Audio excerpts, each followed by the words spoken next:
Bonsoir à tous. J'ai l'honneur de m'adresser à vous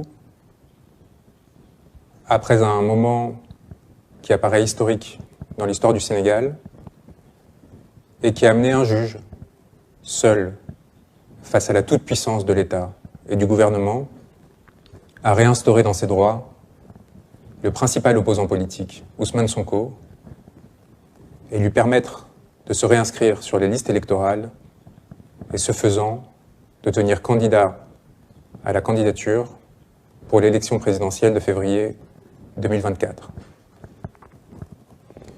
Il faut saluer le courage de cet homme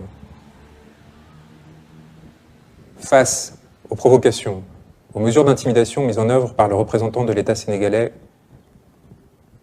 au sein du tribunal de Ziguinchor, qui dans son désespoir est allé jusqu'à couper l'électricité pour l'empêcher de rendre sa décision, finalement lue à la lampe torche, après que d'innombrables incidents aient été provoqués par l'agent judiciaire de l'État.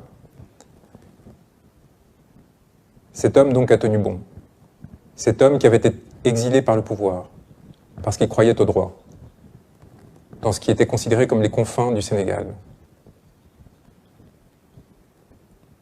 et qui, rompant avec ces circonstances, a réussi à les renverser et devenir la bête noire du Sénégal, du pouvoir sénégalais, en se mettant au service du peuple sénégalais. Chers amis, il faut que vous sachiez que nous ne pouvons pas nous reposer sur cet acte individuel héroïque et que le système auquel nous faisons face tremble et s'inquiète de son devenir. Il se trouve en effet à une échéance, à une seule échéance de sa fin. Cette échéance, c'est la décision que la Cour suprême prendra dans le but, ou non, de confirmer cette décision et de permettre à Ousmane Sonko de se présenter aux élections. La confirmation de la décision de Ziguinchor, qui est une décision qui est fondée en droit et qui rompt avec les stratagèmes mis en place par le pouvoir, est évidente de ce point de vue, mais politiquement aussi, son sort est censé être scellé. Il appartiendra donc aux magistrats à 4 mois de cette élection présidentielle de montrer leur droiture et leur indépendance, et il appartiendra au peuple du Sénégal de montrer l'importance qu'il accorde au fait que ces élections se déroulent dans un cadre pluraliste et qu'elles soient en cela purement démocratiques.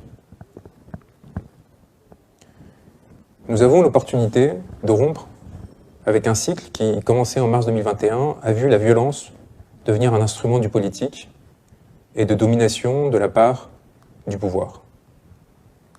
Nous avons l'opportunité de mettre fin à ces cercles d'impunité qui ont fait du Sénégal un pays autrefois respecté pour la grandeur de ses principes et de son état de droit, l'une des principales sources de critiques par les organisations internationales. Nous avons surtout l'opportunité de rendre au peuple sénégalais sa souveraineté, à un moment où une grande partie de sa population part en exil et se confronte à la mort en prenant des pirogues pour fuir la misère. Dans ces circonstances-là, le choix appartient à l'État sénégalais, qui peut renoncer au pourvoi qu'il a annoncé, qui peut accepter l'application du droit, la restauration de l'état de droit, et laisser M. Ousmane Sonko se présenter librement. Il peut prendre le chemin de la réconciliation. Il peut prendre le chemin du pardon et de l'acceptation d'une évidence, la nécessité de se défaire du pouvoir, d'accepter la souveraineté du peuple sénégalais, son application et son expression. Mes confrères ont été extraordinairement courageux. Ils ont été aussi extraordinairement talentueux. Leurs plaidoiries, vouées à faire l'histoire, doivent nous marquer avec d'autant plus d'importance qu'elles ont été faites dans des conditions inacceptables. La censure systématique que le bâtonnier du Sénégal impose à mes confrères lorsqu'ils souhaitent organiser des conférences de presse pour défendre les intérêts de mon client ne peut pas être acceptée. les entraves, que ce soit par des poursuites disciplinaires, voire des poursuites pénales, qui m'ont soit touché mon confrère Babacar Ndiaye, qui ont amené à mettre en détention des personnes qui avaient eu pour seul tort, de me rencontrer alors que j'étais venu défendre un homme, Ousmane Sonko, qui était privé de sa liberté, sont inacceptables. Une grande partie du Sénégal souhaite aujourd'hui tourner la page de ces heures sombres et souhaite le faire dans la paix et la concorde. Il doit lui être laissé le choix d'avancer dans ce chemin sans que la violence ou que l'instrumentalisation du droit n'interviennent à nouveau. Le gouvernement est aujourd'hui face à un dilemme. Poursuivre dans une voie sans issue délétère ou cesser ces ruptures avec son propre ordre constitutionnel qui ont amené au chaos, à la sauvagerie et à la mort. Nous avons, vous le savez, entamé des poursuites, non seulement à la Cour pénale internationale, mais en France. Le sort de celle-ci et de cette élection déterminera la possibilité pour de nombreux Sénégalais qui se sont compromis avec les pouvoirs actuels de pouvoir continuer à se déplacer en dehors de ce territoire et tout simplement de continuer à exercer en liberté. Nous appelons donc le gouvernement sénégalais à la responsabilité, non seulement pour le peuple sénégalais, mais aussi pour tous ceux qui se sont compromis dans cette période et qui risquent de lourdes conséquences si la situation se prend bien.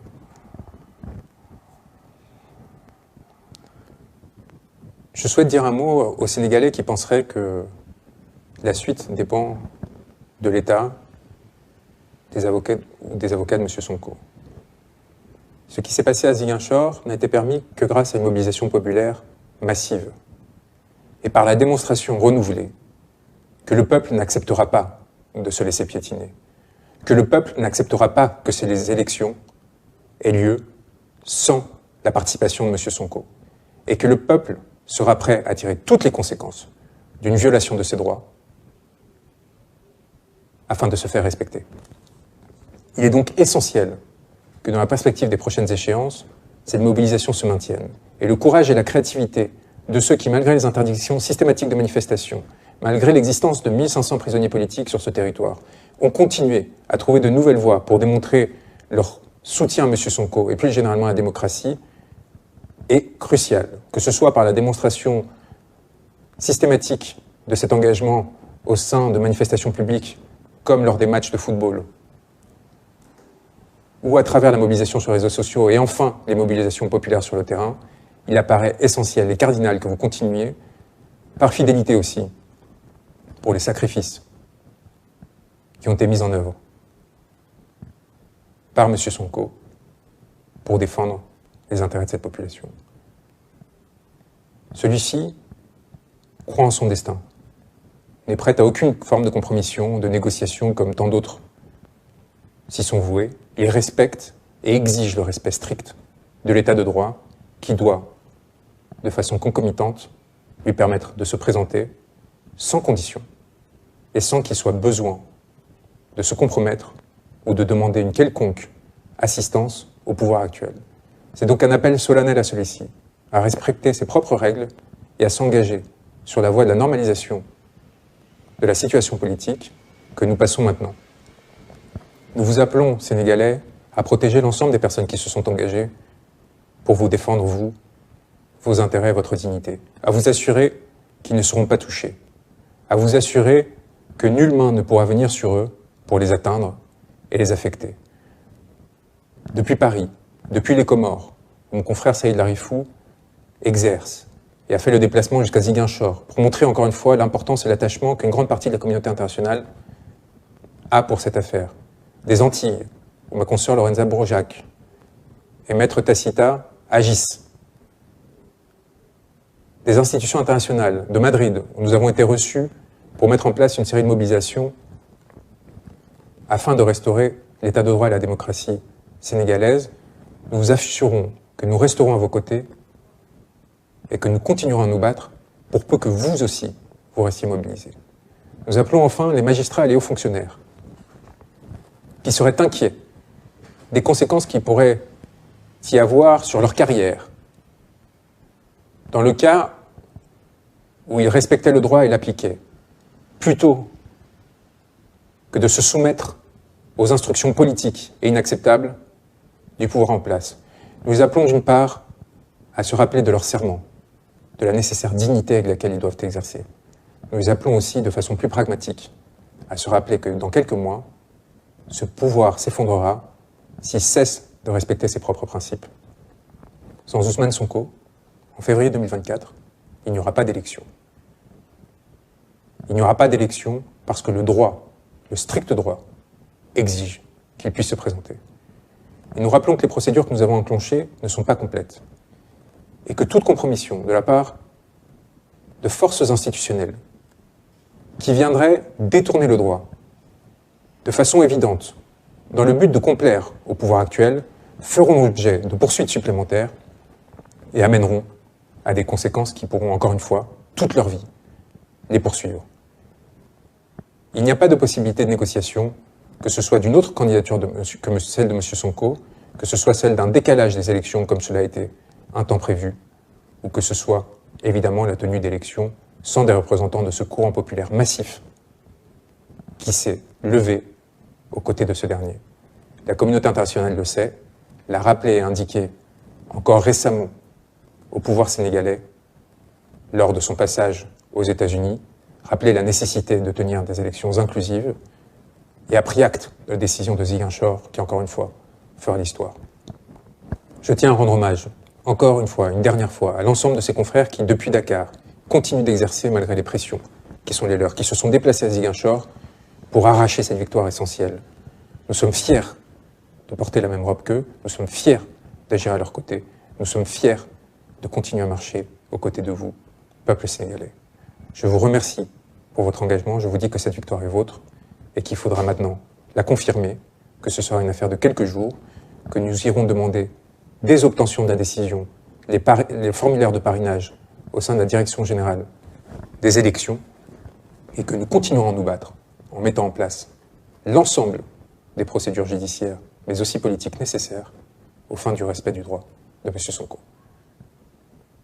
De pensées extraordinaires vous sont adressées et un rappel tout aussi important, l'exemple que vous nous avez donné à partir du mois de mars 2021, à nous tous, qui sur le reste de la planète cherchons à notre mesure à lutter pour la dignité humaine et pour la possibilité pour les peuples de respecter et de faire respecter leur souveraineté, est une leçon qui ne sera pas oubliée.